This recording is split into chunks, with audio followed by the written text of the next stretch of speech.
Hi, I'm Kyla Muhammad, and welcome to my sustainable and edible landscape.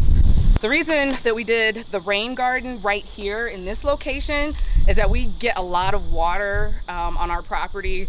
It's kind of been an ongoing issue because we're kind of the low spot in the neighborhood. And so when we knew that we wanted to redo our yard space, it was important for us to really think about, we're getting all this water and a bunch of it is flowing off the property. How can we keep more of it on the property to benefit the soil and soak in? And so a lot of that water kind of comes through on this side of the property, and it kind of almost creates like a little river. So we knew that having a rain garden right here would be perfect because one, it connects into our gutter line right here, and then it's buried, and then the kick out comes right here. We thought it was a perfect location. We planted native plants, besides the fact that it's great for pollinators and the ecosystem, also because of their really long root system that will also help absorb all that extra water and keep it on our soil.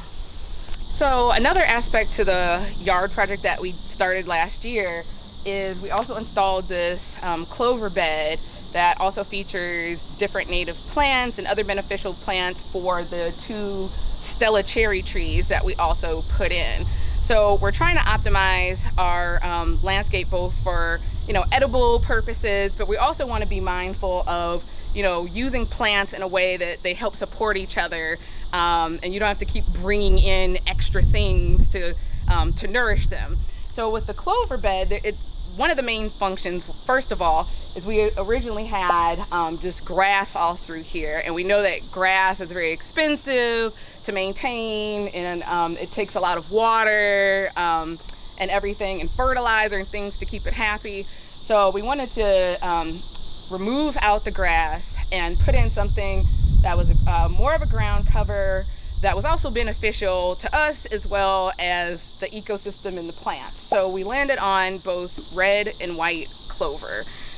What we liked about clover is that it's a nitrogen fixing plant. So as it goes through its life cycle, it creates these little nitrogen nodules on its roots, and then they drop off and they can help feed the other plants in the soil. So it's a good way to sort of naturally fertilize the other plants without having to bring in additional fertilizers or synthetic fertilizers. The cherry trees, we wanted to have some sort of edible fruit tree in the front, but we also wanted it to be pretty.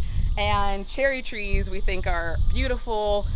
They're only going to get to be maybe 15-20 feet high, and they have these nice, very fragrant white blooms on them, as well as with the Stella cherries. They're a sweet cherry. It's, I think, one of the few that can actually grow in our climate. Typically it's the sour cherries that do better up here. So we wanted to put that in to help the birds, to feed us, as well as add some make the landscape prettier as well too. One of the plants that we have in our garden here is New Jersey tea, which is a nice, it's actually a very short native shrub that has like these little small white flowers that will bloom on there, and this is great because it's also actually a nitrogen fixing shrub, which was one of the big focuses in this clover bed, is we wanted to have some different nitrogen fixing plants to help feed the soil. But also New Jersey tea, you can use the leaves, as the name implies, to make some really tasty tea as well. So this is another plant that has edible qualities to it.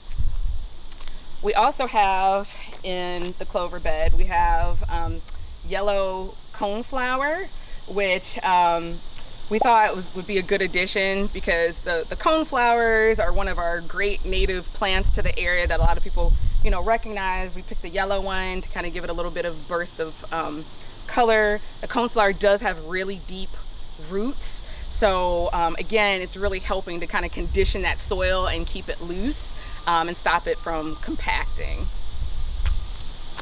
As I mentioned, we also put the red clover in here as well, which is kind of at various points of bloom. The red clover is great because, again, it's nitrogen fixing, And it also too, you can use it in teas, and it has other medicinal properties. So it's another thing that we kind of consider as part of our either medicinal or edible toolkit.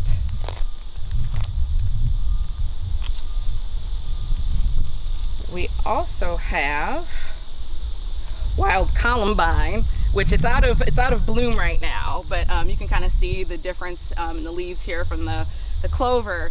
The wild columbine seems to really kind of like, you know, either shadier or partial shade locations. So with the way that the sun kind of comes over the sky, this particular location does get a little bit of shade filtering or sun filtering from our honey locust tree here.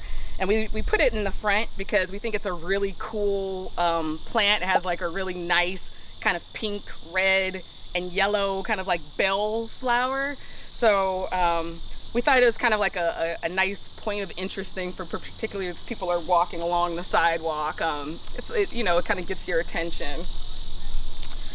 And then also in bloom right now, we have wild petunia, which this is a nice low growing plant. We kind of have it in different points along the front of the bed here.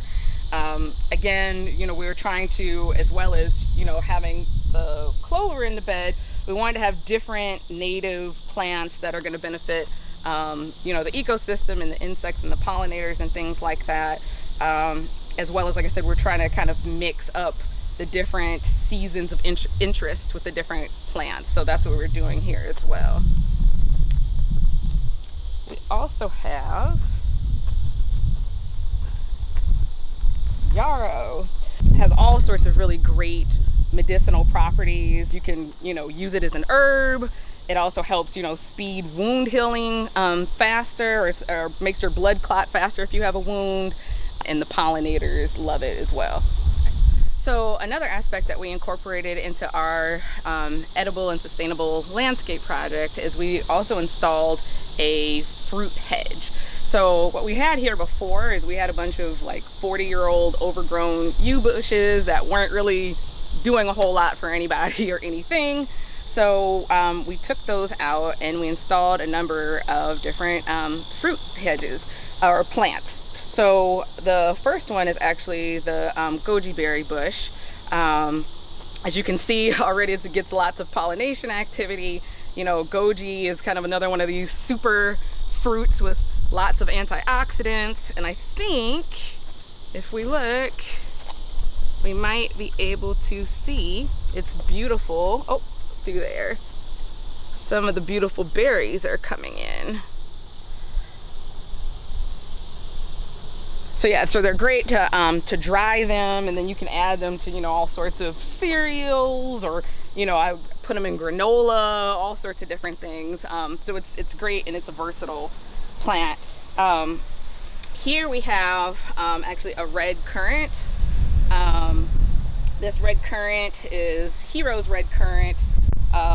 It's another, currants are nice because they only get generally about 3 to 4 feet tall, so it's a bush, but it's not going to be a huge bush. So the currant, like I said, we actually, even though it's so small, it did have a small little harvest already, which it's a pretty like resilient plant. So like I said, it's great to kind of put it in spaces where you have limited room. Also here is a landscaper favorite. It is the black chokeberry, also known as aronia berry. And as you can kind of see, it's got really, it's a really pretty bush. It gets maybe about 5 to 6 feet tall.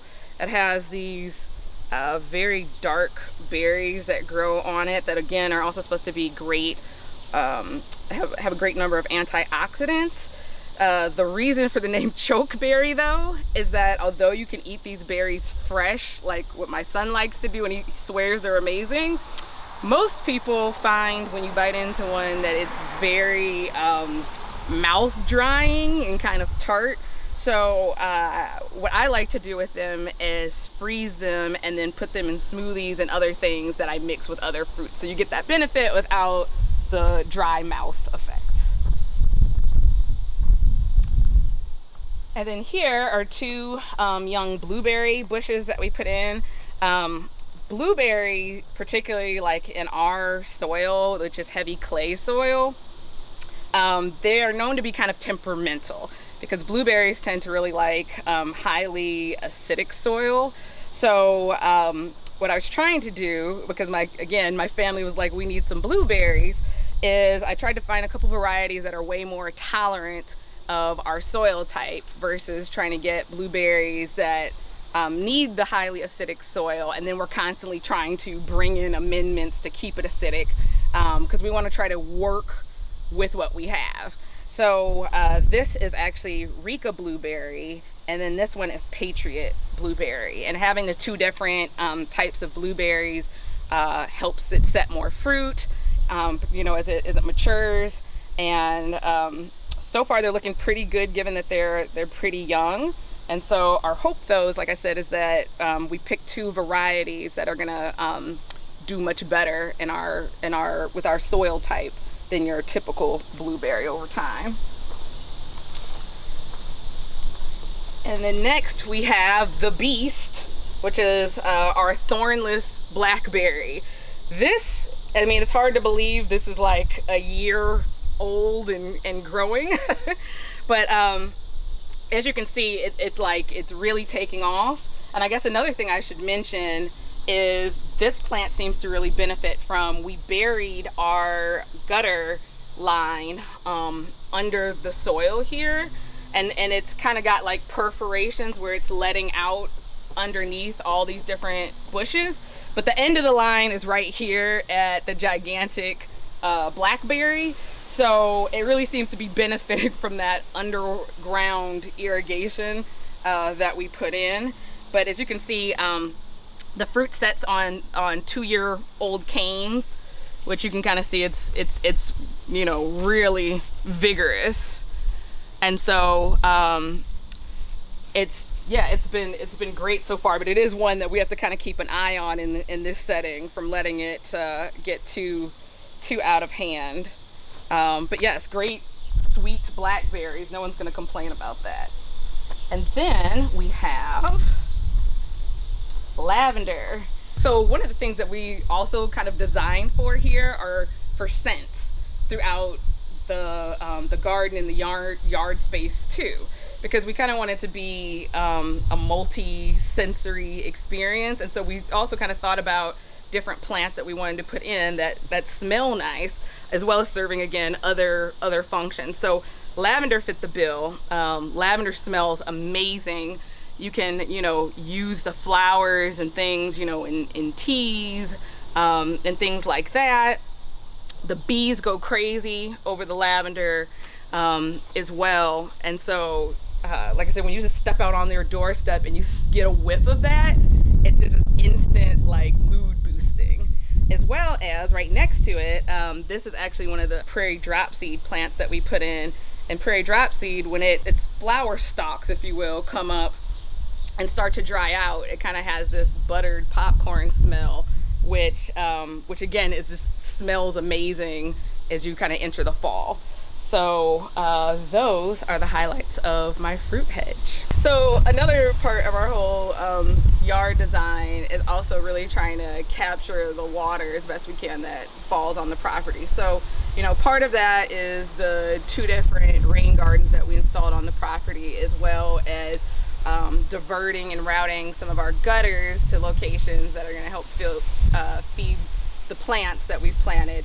But another critical part to that are also rain barrels. So right here we have our 3 different 55-gallon rain barrels. They're all connected in the back for spillover, and then we also, you know, put these little tees on them to help direct the water flow when they come out, and this little pipe to kind of help, you know, stop it from splashing and things like that. But it's really important to try and capture as much rainwater as you can and put it to good use.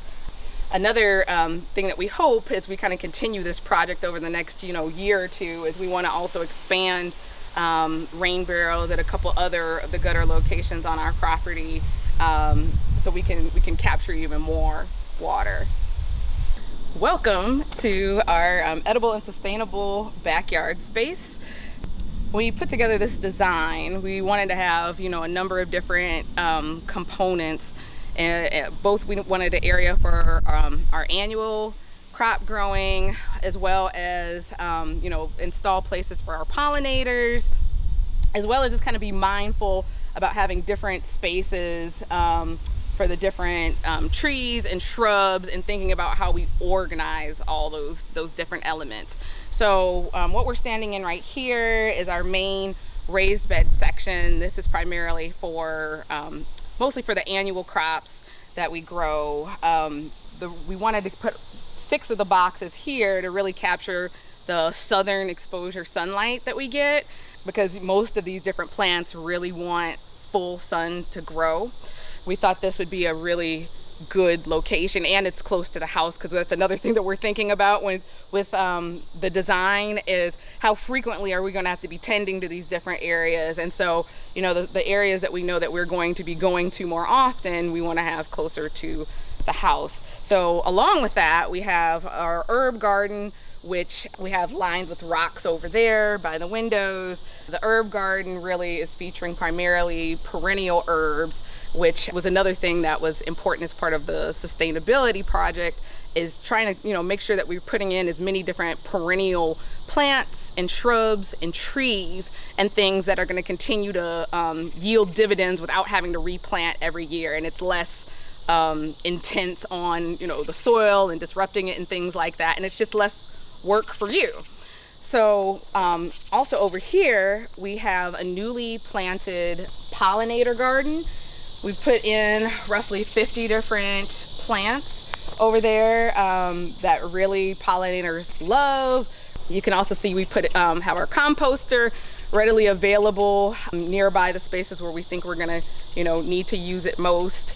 We also installed a backyard rain garden, because in our backyard here we had ongoing flooding issues, since we're kind of the low part of the community, and so the water would all tend to flow right in this direction. So again, trying to work with the space that we had, we raised this area up and kind of naturally let this sink down a little bit, dug out a little bit of a depression to help it further catch the water and feed the beautiful native plants.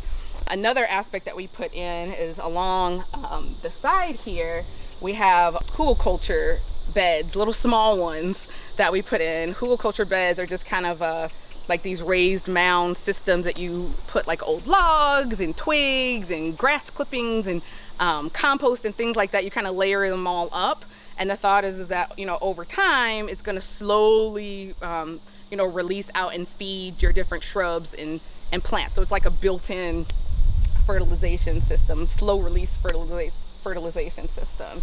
So on the side here, besides the hugelkulturs, we also have more of the edible plants. We've got service berries, spice bush throughout here too. We still want to have some of the native plants, additional native plants integrated. So we have prairie smoke that we've planted throughout, that we're hoping is going to kind of continue to fill in the bare space on the ground to help stabilize the soil over there as well.